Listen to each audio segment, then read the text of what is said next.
boy, things sure have changed. Since then, the vehicles have become so much more advanced in their mechanical, electrical, and control systems.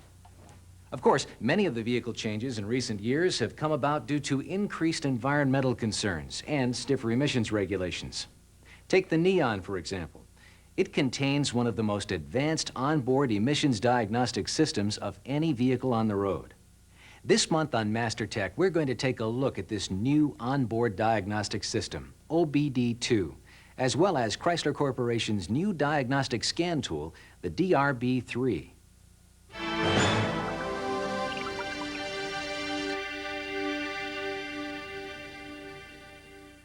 OBD2 is a new onboard emissions diagnostic system required by government regulations.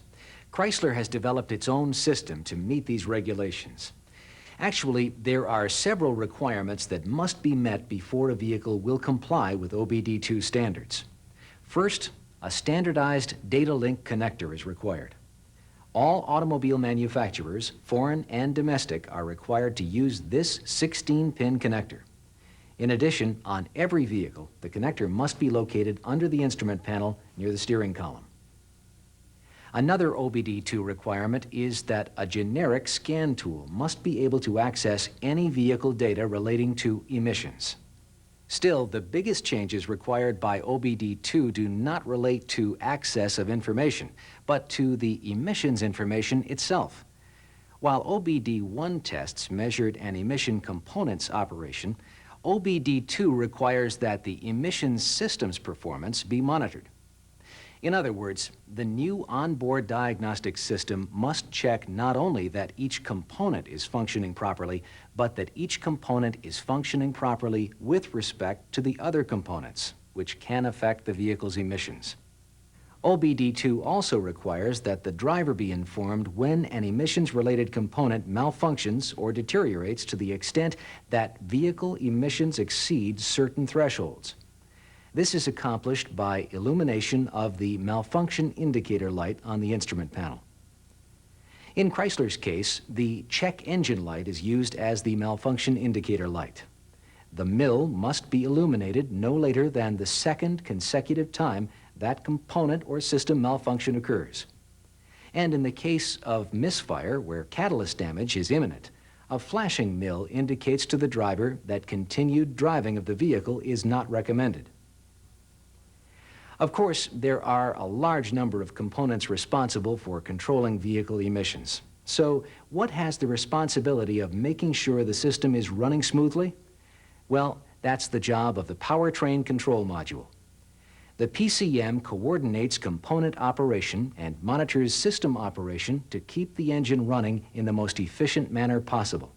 The PCM must monitor the following: catalyst efficiency system, fuel system, engine misfire detection, oxygen sensor and heater, EGR system, evaporative system, secondary air system, and any input or output components which can affect emissions. However, all of the systems may not be found on every vehicle. The Neon, for example, does not include a secondary air system, but when any of the systems are included on a vehicle, they must be monitored by the PCM. To give you a better idea of how the PCM monitors the system and coordinates component control, let's take a look at the catalyst efficiency system. Current vehicles use three-way catalytic converters. You may remember from the January 1993 program that these three-way converters reduce the amount of hydrocarbons, carbon monoxide, and nitrogen oxide in the exhaust. And an oxygen sensor is used to measure oxygen content of exhaust gas before it enters the converter. When the engine is running properly, this sensor should switch fairly rapidly. However, previously there was no way to measure the oxygen content of the gases after they passed through the catalytic converter. So, for OBD2 vehicles, a second oxygen sensor was added downstream of the catalytic converter. This downstream O2 sensor is used to detect the oxygen level in the exhaust after it passes through the catalytic converter. A properly functioning catalytic converter stores oxygen that is used for the oxidation of hydrocarbons and carbon monoxide. Therefore, the downstream sensor will switch at a significantly lower rate than the upstream sensor. As the catalytic converter deteriorates, both its oxygen storage capacity and its efficiency are reduced. When this happens, the switch rate of the downstream O2 sensor begins to approach the rate of the upstream O2 sensor. With OBD2, this system is monitored, so that if the switch rate of the downstream oxygen sensor reaches 90% of the switch rate of the upstream oxygen sensor for automatic transmission vehicles, or 70% for manual transmission vehicles, the mill is illuminated. Now, we said earlier that it was the job of the PCM to control and coordinate the monitors. This means, for our example, that the PCM must look at a variety of conditions before it goes ahead and checks the catalyst efficiency. First of all, there are certain conditions that must be met. For the catalyst efficiency monitor, these conditions, called enabling conditions, include specific values for engine coolant temperature, vehicle speed, engine RPM, and map voltage. And a vehicle must be at open throttle and in closed loop operation. The monitor will be run once each key cycle if these conditions are met. However, the monitor will not run if the PCM recognizes the presence of certain conditions called pending or conflict conditions. These conditions may occur if, for example, the mill is illuminated for a certain diagnostic trouble code, or if another monitor is in progress. To get an idea of the pending and conflict conditions which may keep the catalyst efficiency monitor from running, and for a list of the specific values for the enabling conditions, see this month's reference book.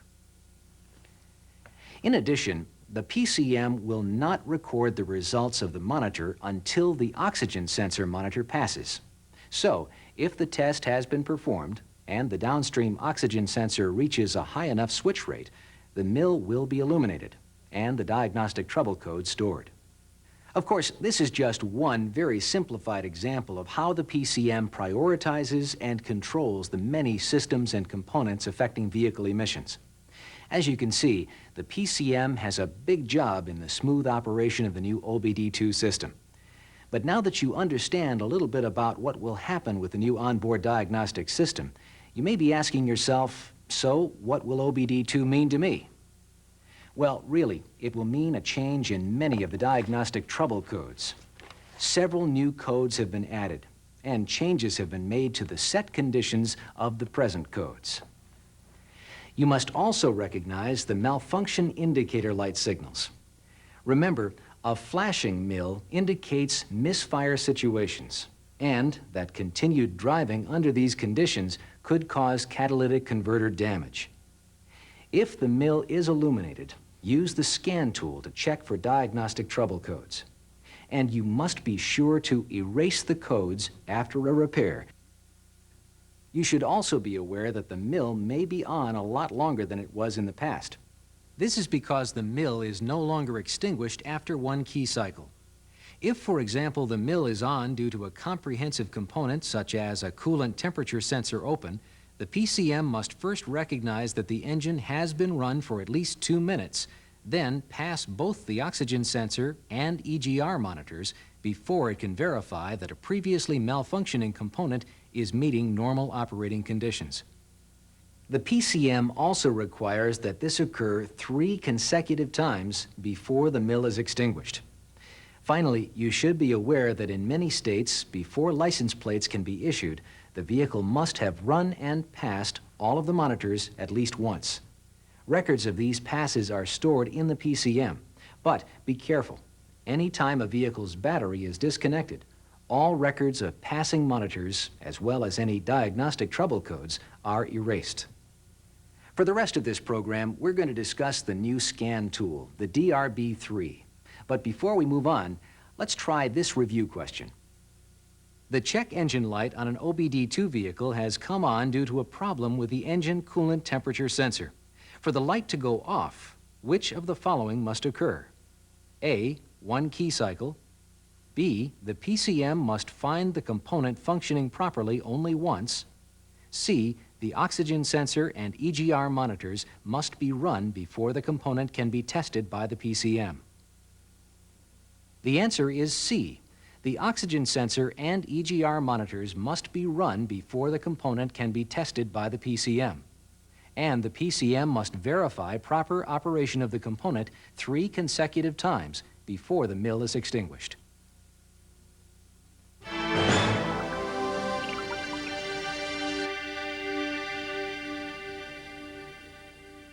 By now, most of your dealerships have probably received the new DRB3.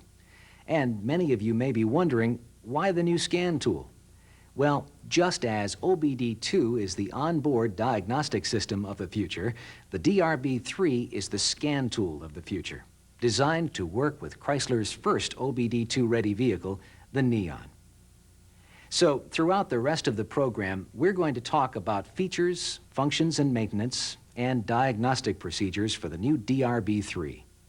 But first, let's take a look at some of its highlights. The first thing you may notice when you pick up the DRB3 is its size. It's quite a bit larger than the DRB2, not only in the body, but also in the display, and for good reason. The high-resolution screen of the DRB3 can display 3 times the amount of text of the DRB2, saving you from switching back and forth between screens. In addition, backlight and screen contrast features can be used to improve the readability of the screen display. Oh, and one other little feature of the scan tool screen. It can display graphics such as bar graphs and engine analyzer scope traces. Not bad, huh? Well, there's more. Another great feature of the DRB3 is that you no longer need application-specific cartridges for future standalone vehicle diagnostics. It has an updatable onboard memory to store diagnostic information. The DRB3 can also be used as a true digital multimeter. You can use this scan tool to measure both AC and DC voltage, current, resistance, and even temperature. So now you know a few of the interesting features of the new scan tool. But what vehicles can you use it on? Of course, you already know that you can use the DRB3 for Neon diagnostics, and it can be used for standalone diagnostics on all 1994 vehicles as well. The DRB3 can also be used in conjunction with the MDS on any vehicle which the MDS is currently able to diagnose, provided Release 12 is installed on the MDS unit. In our next section, we'll go into the shop where Mike, our technician, will tell you more about the DRB3 and its accessories. But before I turn it over to him, here's another review question. With the new DRB3, you can A, diagnose only the 1995 Neon, B, use the same super cartridge you used with the DRB2, or C, measure voltage, current, resistance, and temperature. The answer is C. The digital multimeter function of the DRB3 allows you to measure voltage, current, resistance, and temperature.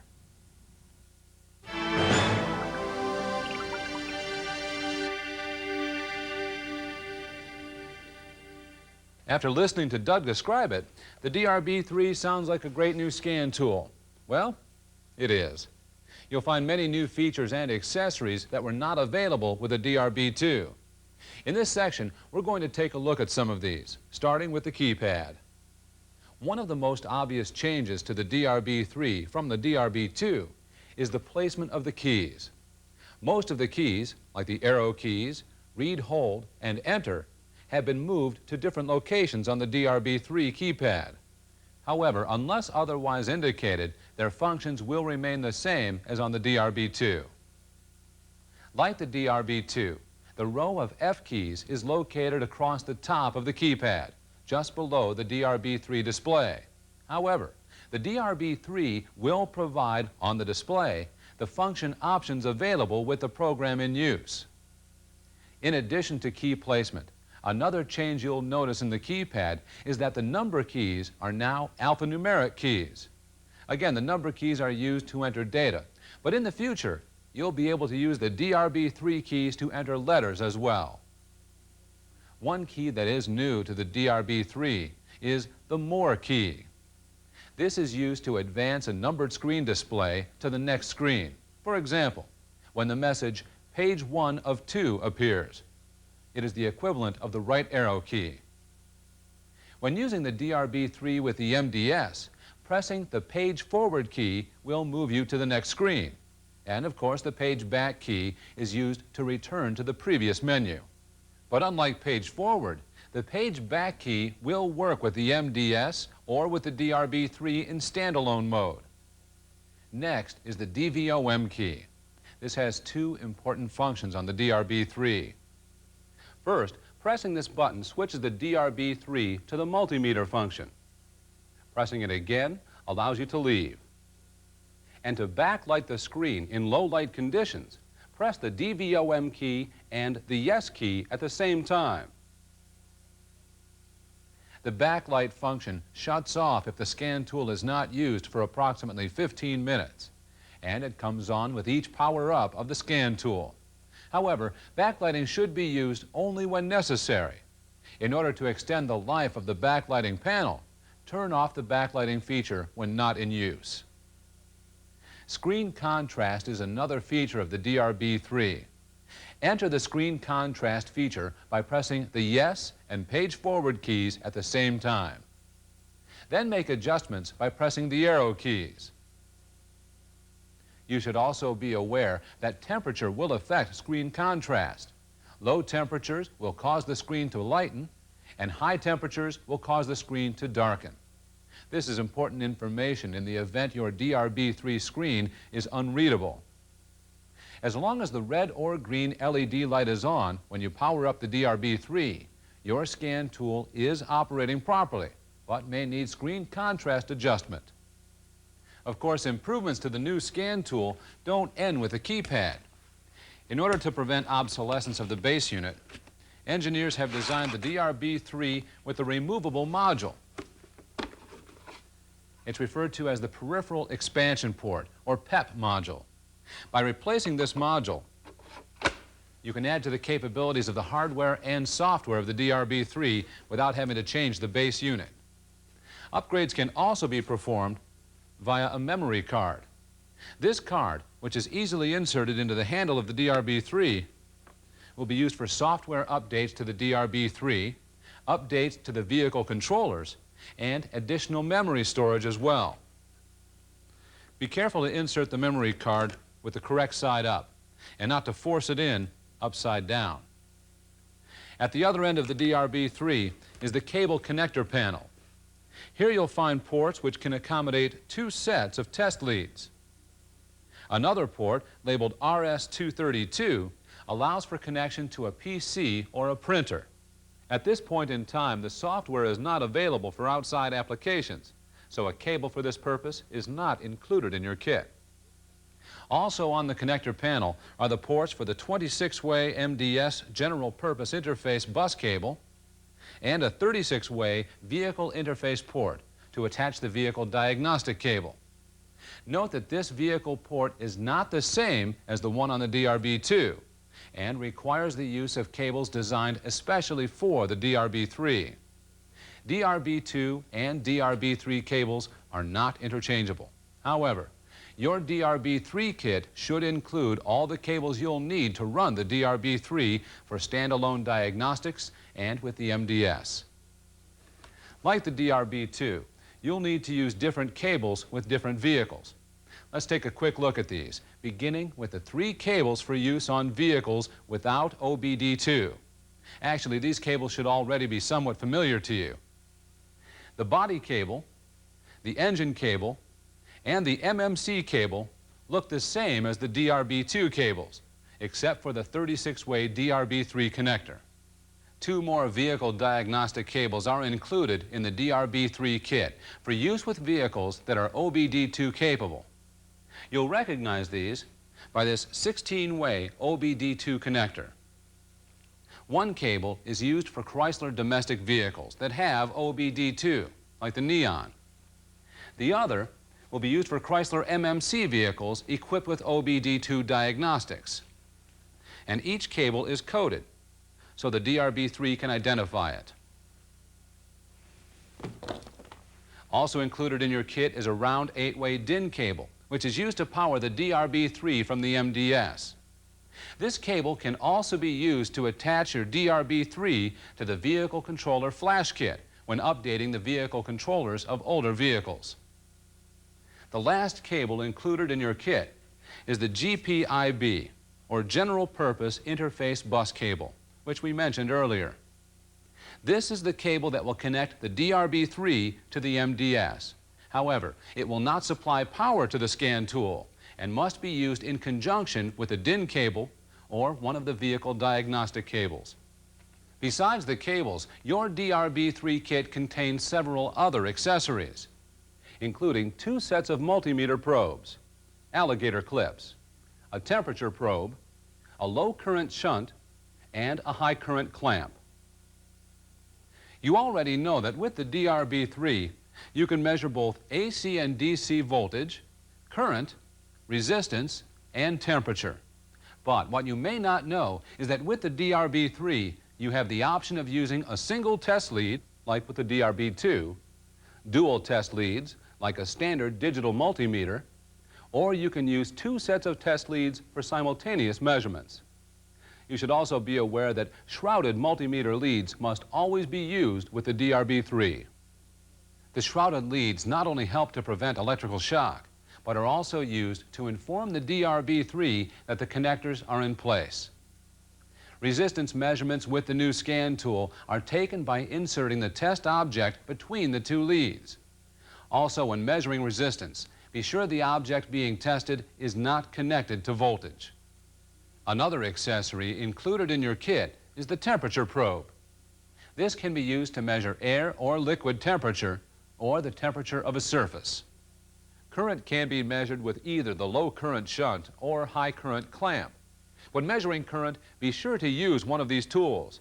Do not try to measure current with the test leads connected directly to the DRB3. When using the low current shunt, the black test lead goes to the negative or common port, and the red test lead goes to either the 2 amp or 10 amp plug, depending on your knowledge of expected current flowing through the device. If in doubt, try the 10 amp connector first. Also, each of the test scales, 0 to 2 amp and 0 to 10 amp, is fused separately with automotive fuses located on the back of the shunt. The high current clamp is used to measure alternating or direct current up to 2,000 amps. Current measurements using this device are obtained by placing the jaws of the clamp over the wire to be measured and selecting the appropriate range, 0 to 200 amps or 0 to 2,000 amps. A dial on the front of the clamp may be used as a 0 adjust knob if necessary. And power for the clamp is provided by a 9-volt battery, which should be removed if the clamp is not used more than once a month. Finally, you should be aware that when the current is below 10 amps, readings made with the clamp may not give you the accuracy you desire. Therefore, it is recommended that for more accurate current readings in the 0 to 10 amp range, you use the low current shunt and use the clamp for readings above 10 amps. Earlier in the program, Doug mentioned that, like the DRB2, the DRB3 can be used in conjunction with the MDS. It can also be used as the MDS data recorder. However, the DRB3 will only operate with the MDS if release 12 or later of the MDS software is installed on the unit. And besides its diagnostic uses, the MDS also acts as the main means for updating DRB3 or vehicle controller software. Through the use of the telephone interface, floppy disk, or CD-ROM, the MDS can receive and hold program information for downloading to the DRB3.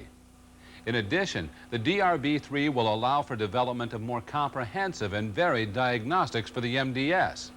And the DRB3 will allow improvements to the speed of MDS diagnostics. Finally, the DRB3 is hooked up to the MDS with the GPIB cable. This cable is different than the DRB2 cable, and it must be installed on your unit before the DRB3 and MDS are compatible. Some of your MDS units may already have this cable installed, but if not, don't worry, it's simple. In the next section, we'll show you how to install this cable and a couple of maintenance procedures for your DRB3. But first, let's try another review question. Which of the following is not a means for updating the DRB3 software? A, the MDS, B, a memory card, or C, a personal computer? The answer is C, a personal computer. The DRB3 can be updated by the MDS, a memory card, or the PEP module.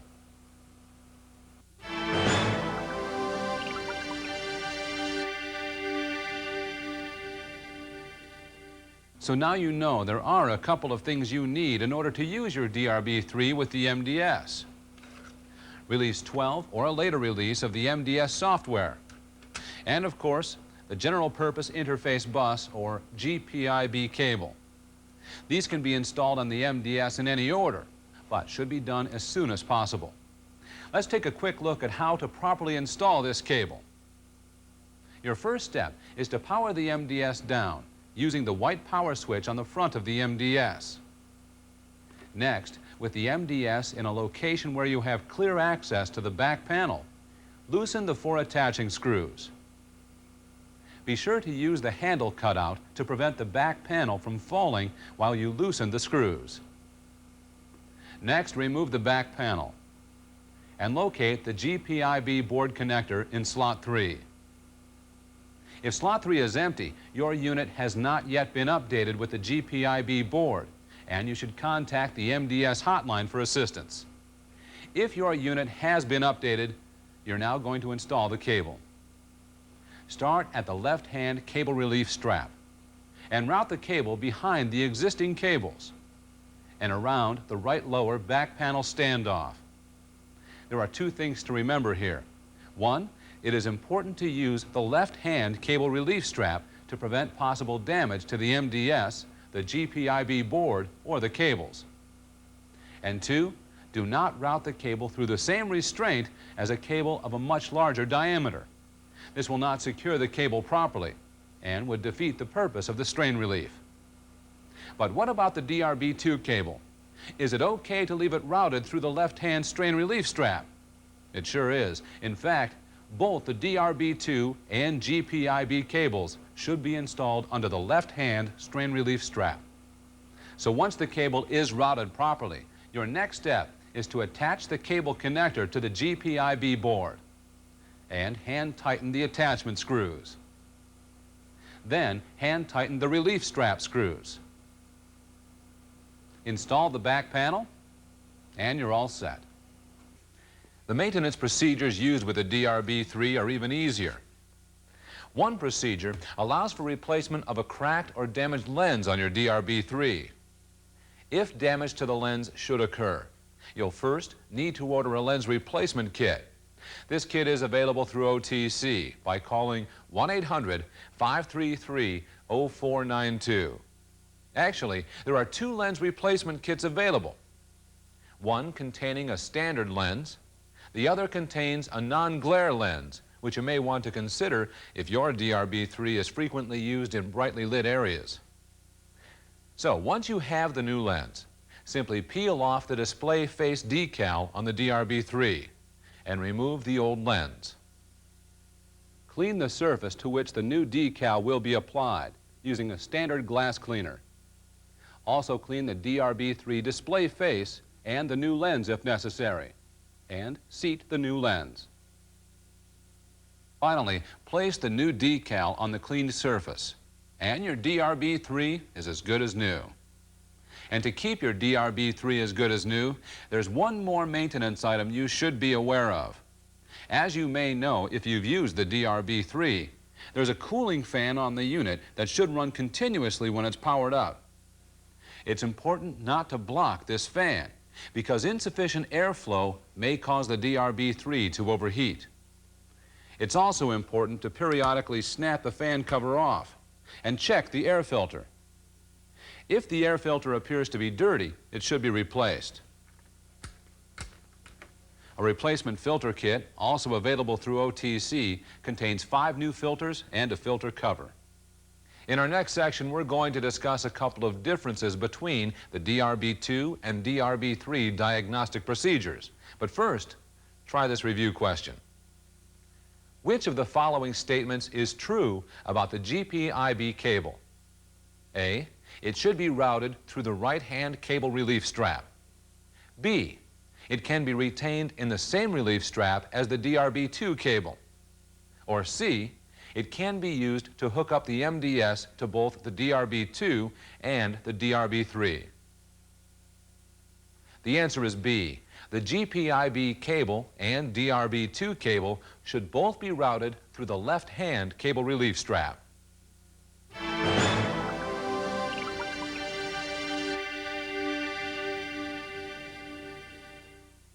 Now that you know why the DRB3 was introduced and some of its unique features, your next step is to use it in diagnosis.